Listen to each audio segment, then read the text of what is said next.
Vamos a poner un poco en orden las cosas. Fran, área de inversión, yo, pues Gonzalo, brújula de mercado. Vamos a hacer un comentario breve, ¿no? Para la gente que sigue el contenido que se va publicando, que tenga una idea clara de por dónde van los tiros. Tú me decías, tenías preparado algo de información sobre las medidas que se han anunciado para España o de estímulo para España por parte de instituciones europeas. Y yo creo que a partir de aquí podemos empezar incluso a discutir qué soluciones se pueden esperar y si esas medidas que han anunciado demuestran que puedan, o crees tú que pueden funcionar o no en el panorama actual. Bueno, dentro de lo que un poco explicar a los que vean tu canal y tal, explicar un poco que hay dos formas de hacer política, ¿no? Esto es básico, tanto la política fiscal como la política monetaria, y lo normal, bueno, es pues lo que se tiene que hacer en España, en la política fiscal, porque dentro del contexto europeo pues, no pueden evidentemente hacer política monetaria, ¿no? Entonces, lo que queríamos empezar un poco a hablar ahora es ver qué tipo de política fiscal o qué medidas se están implementando en España, porque muchas veces se ve que 200.000 millones de euros, tal, y exactamente cómo llega a la empresa o qué es lo que se está moviendo dentro de la política fiscal dentro de España, ¿no? Entonces, un poco por empezar y tal, dentro de la política fiscal de España, si se ve, han elevado el gasto público, sobre todo cuando tienen que pagar el 70% de los ERTE, cosa que no han pagado todavía, cuando lo pagan. Y ahí en esa parte pues elevan el gasto fiscal, ¿no? El gasto público, ¿no? Entonces, los impuestos, si tú miras la parte del Estado, ¿no? Al dejar los impuestos iguales, es decir, no tocar los impuestos o no mover los impuestos dentro, tanto de IRPF, sociedades, dejar el impuesto igual, al final la recaudación dentro del país o lo que vaya a recaudar el país es igual, ¿verdad? Es lo mismo. Aparte, dentro de esos 200.000 millones de euros, una parte va por crédito bancario, es decir, como avales de crédito bancario, Sí. y realmente no es esta cantidad exacta, ¿no? Pero si tú te pones a ver al final, el Estado va a ingresar por impuestos, porque no han hecho ninguna, simplemente moratoria y algunas de ellas con recargo, no han hecho ningún tipo de condonación o rebaja fiscal, ¿vale? Sí. Para las empresas y al final el Estado se ve que va a ingresar lo mismo. Entonces, de esa manera, al final, de alguna u otra forma, pues los ingresos que recibe el Estado pues, son iguales, ¿no? Entonces, si tú haces política fiscal y lo que tienes que hacer realmente es incentivar el consumo, incentivar la producción, porque al final lo que vamos a tener es un show de oferta, ¿no? Porque al final va a haber empresas que van a cerrar, van a haber menos oferta, ahora mismo hay menos demanda, evidentemente, cuando está el tema de confinamiento, pero al final va a haber empresas que no van a poder aguantar, ¿no? Entonces, realmente lo que, en mi opinión, se debería de haber hecho un poco es una rebaja fiscal o incentivar la rebaja fiscal, porque al final lo que tienes que crear es una expectativa de salud económica dentro del país para incentivar el consumo. Tú sabes igual que yo que el tema económico es más mental que realmente lo que hay, ¿no? Si la gente empieza a pensar de que la economía se va para abajo y realmente lo creen continuamente, las expectativas de consumo reducen, las expectativas de inversión y al final sí se va a ver afectado dentro del país porque al caer la producción, que sacar el PIB y aparte de ello, al elevar el gasto público también está elevando el déficit, ¿no? Sí, básicamente que entramos en un bucle. Si el mensaje es negativo y si todo el mundo piensa que se va a hundir esto y que es el apocalipsis, la gente va a decir, hostia, entonces no voy a salir a consumir, no voy a gastar lo que tú decías, cae la inversión porque la gente no va a gastar en comprar o invertir en capital, no va a comprar, por ejemplo, un coche, una propiedad, no va a abrir un negocio, no va a ampliar el que tiene.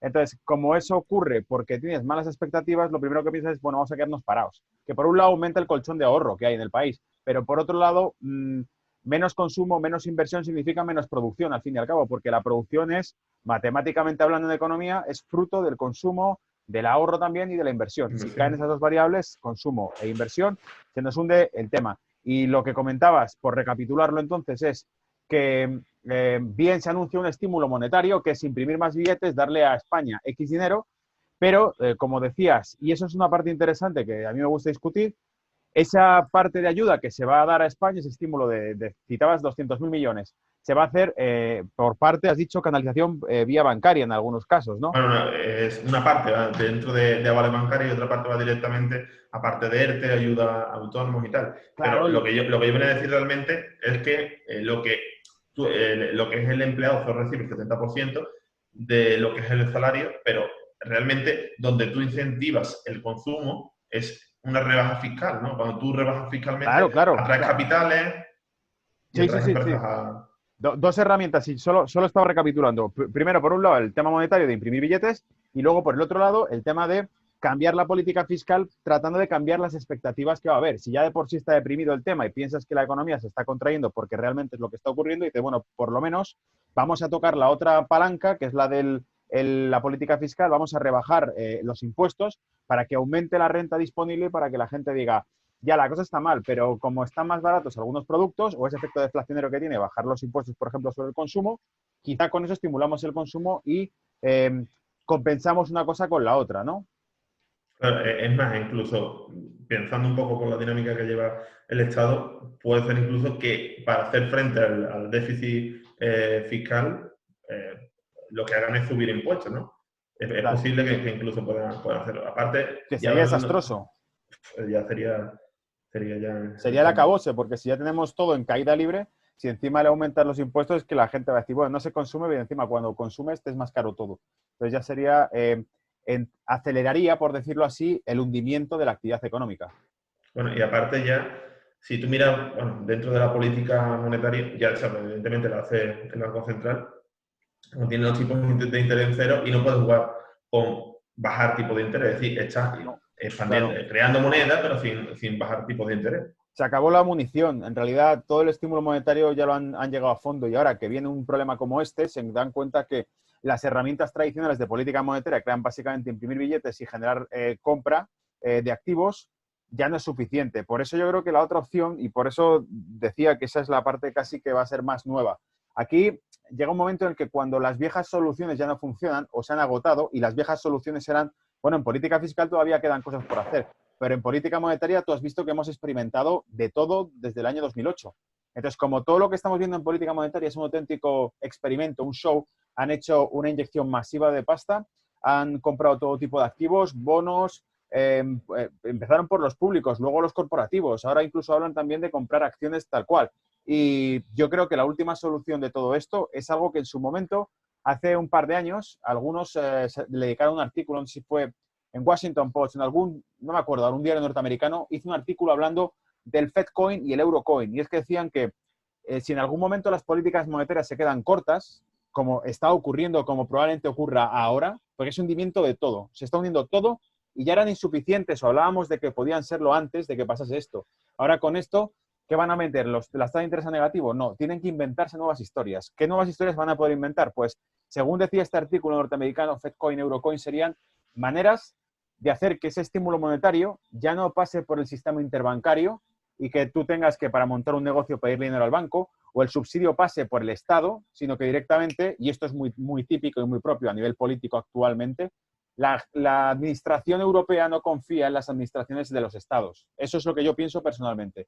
Por el grado de corrupción que tienen, por una serie de características, ineficiencias, alta corrupción, etcétera, etcétera. Y como tienen más que de sobra argumentos para no confiar en la administración local de cada estado, especialmente los mediterráneos, probablemente la solución que se plantea antes o después de todo esto es que sea la administración directamente de Bruselas la que inyecte esos estímulos fiscales, monetarios, directamente a las empresas o a los ciudadanos europeos. Que esto es una idea súper revolucionaria que ya se ha tocado en alguna ocasión por autoridades. En este caso, no sé, un profesor de la Universidad Norteamericana es el que hablaba de esto, que se pudiese llegar a un panorama en el que realmente veamos que las autoridades monetarias, los diseñadores de una política fiscal europea, directamente digan, vale, pues las empresas en España van a recibir tanto ingreso, pero no me fío ya de la administración local de España, ya no voy a pasarlo por España, lo voy a pasar directamente a esas empresas y el estímulo monetario se lo voy a meter también a modo de subsidios, tanto a empresas como a personas, boom, lo inyecto directamente. Así me aseguro que no estoy dando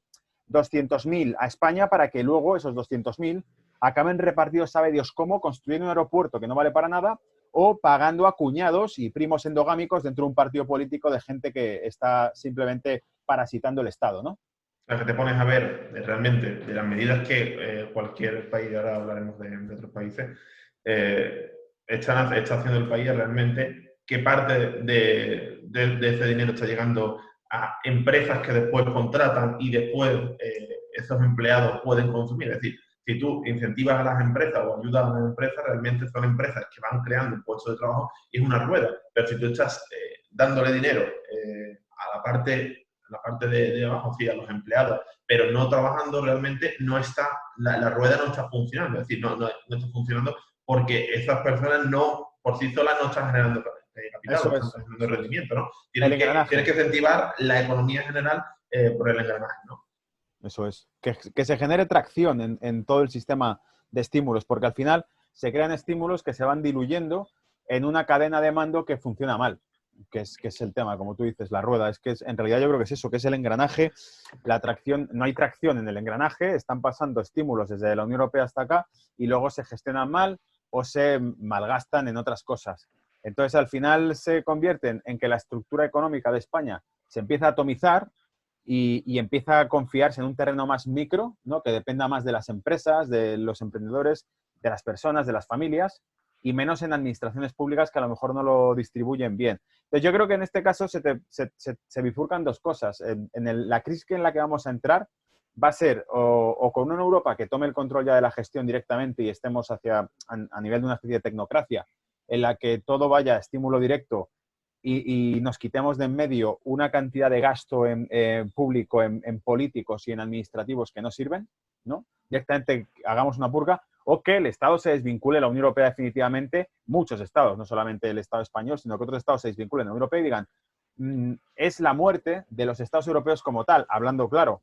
Primero porque les van a pintar de ineficientes. No sé si esto se está convirtiendo en una especie de meeting político, ¿vale? Lo que estoy diciendo, pero quiero ir en la línea económica. Pero es como si fuese... Lo que va a pasar ahora, yo creo que las únicas soluciones que ya le van quedando es, ellos han creado estímulos durante años, desde el año 2008.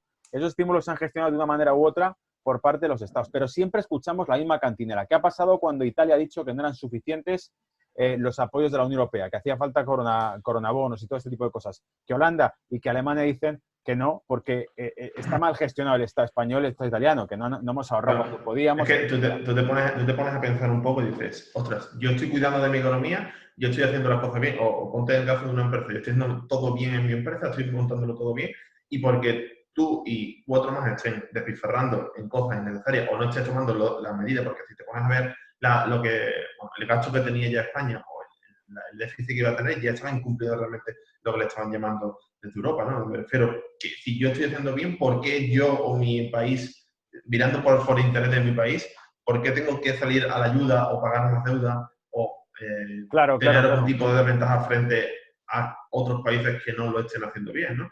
Entonces, mirando económicamente, llevan su razón. Y si te pones también un poco a ver en la profundidad de los 200.000 millones de euros, la solución que te proponen, o la solución que suelen proponer, es endeudarte, es decir, que una serie de empresas estén endeudadas en medio de una crisis que no sé la magnitud que va a tener, es decir, porque al final parece muy bonito porque te va a dar crédito y tal, y le dan dinero a la economía, pero un poco a largo plazo tienen que hacer frente a esos pagos, ¿no? Y si realmente la economía se contrae y el consumo es menor, realmente la entrada de dinero para estas empresas será menor y encima tienen que pagar esos préstamos que tienen, ¿no? Sí. Entonces, es complicado, ¿no? ¿Sabes cómo lo sintetizaría yo o cómo lo trato de ver globalizado?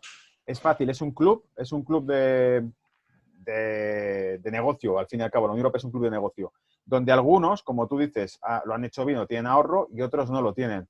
En este caso, Holanda, Alemania son los que tienen ahorro, tienen superávit o tienen pasta para prestarla, y otros que tienen déficit, necesidades de financiación, Italia, España. ¿Qué ocurre? Que dicen, oye, vamos a poner todos dinero, vamos a hacer una colecta común a bote y compramos lo que haga falta, todo lo que haga falta. Entonces, los que tienen pasta van a decir, no, yo no quiero hacer un bote porque yo soy el que tiene dinero. Al final me toca poner más a mí que ninguno, ¿no? Y no estaba haciendo sacrificios fiscales para que ahora resulta que a los que tienen necesidades de financiación les estoy cubriendo yo. Entonces, yo creo que la única manera de que eso se acabe enfocando y que ese debate se cierre, ese debate va a existir siempre, porque la estructura económica dentro de Europa es heterogénea. Alemania no es España ni de coña. No tiene la misma forma de trabajar, no tienen la misma tasa de paro, por Dios. No tiene nada que ver. Entonces, ¿qué ocurre? que si queremos que se haga una hucha común en Europa, es de sentido común que los que tienen más pasta digan, yo no voy a pagarte tus déficits a ti, a menos que alguien diga, no, tranquilo, que no lo van a gestionar ellos. Vamos a poner pasta en una hucha y yo me encargo de gestionarlo yo. Porque los alemanes, los holandeses van a decir, es que los españoles, los italianos, los portugueses, los griegos, no saben gestionar bien el dinero. Fíjate en las que se meten, acaban siempre siendo deficitarios.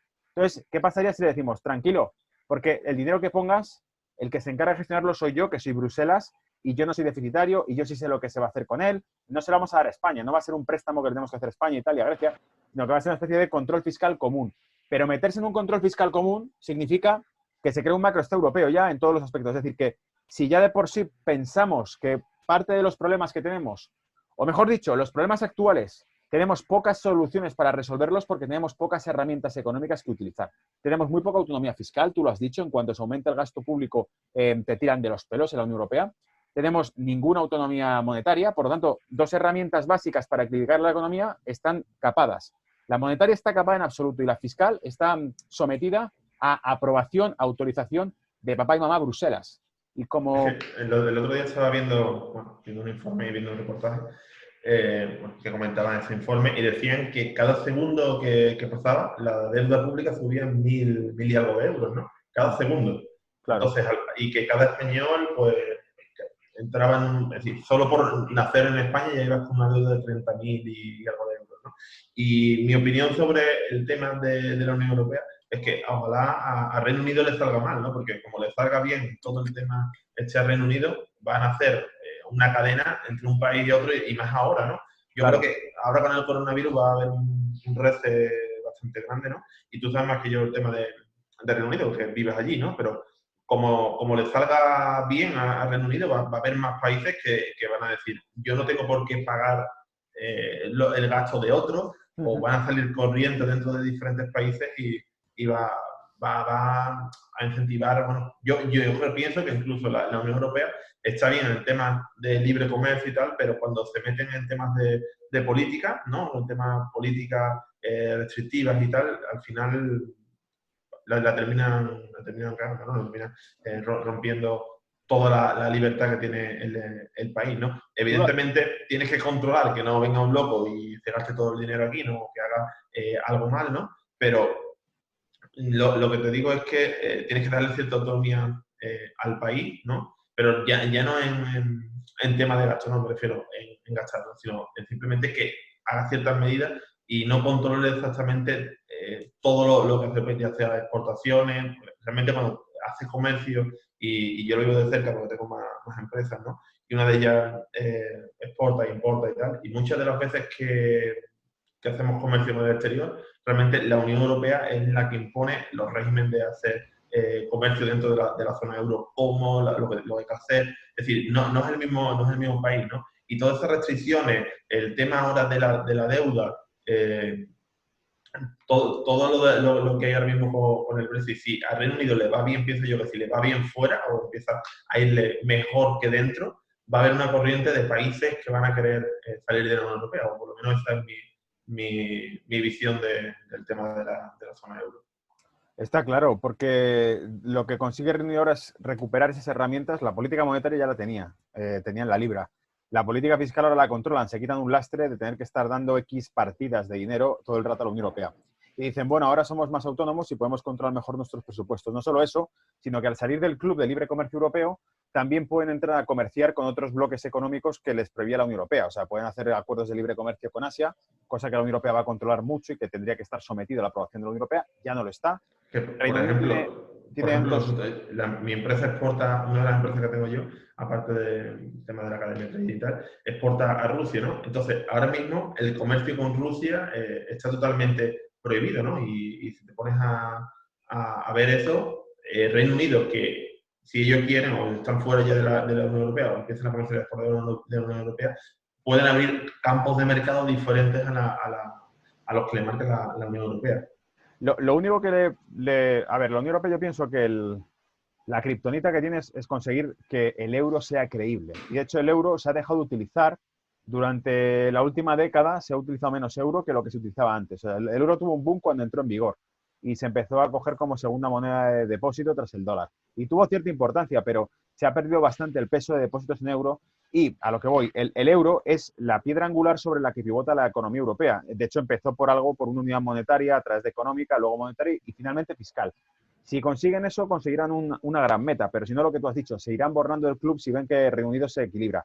Ahora lo que le pasa a Europa es que va a pasar por una crisis enorme. Si son capaces de gestionar esa crisis juntos, lo que demostrarán es que hay que caminar hacia un gran bloque económico controlado por una única administración, eso está claro. Y la administración será, pues eso, una administración centralizada que no dejará o no delegará que el dinero de la Unión Europea lo gestionen localmente grupos, tribus locales de gente que ha tenido el poder casi generacionalmente en esos países y que ha tenido muchos enchufes, como hemos visto con tantas y tantas corruptelas que han ido saliendo durante los últimos años y que vemos que realmente son temas de familias, temas de amiguetes, temas de influencias, ¿no? Entonces, como eso se airea, y no creo que se airea por accidente, se airea para que la gente tome conciencia de lo que está ocurriendo. Es decir, airean nuestros trapos sucios para que la confianza en el Estado vaya desapareciendo y para que realmente cuando te propongan ceder esa administración a una entidad o un organismo extranjero, en este caso Bruselas, tú digas, pues sí, no hay por qué.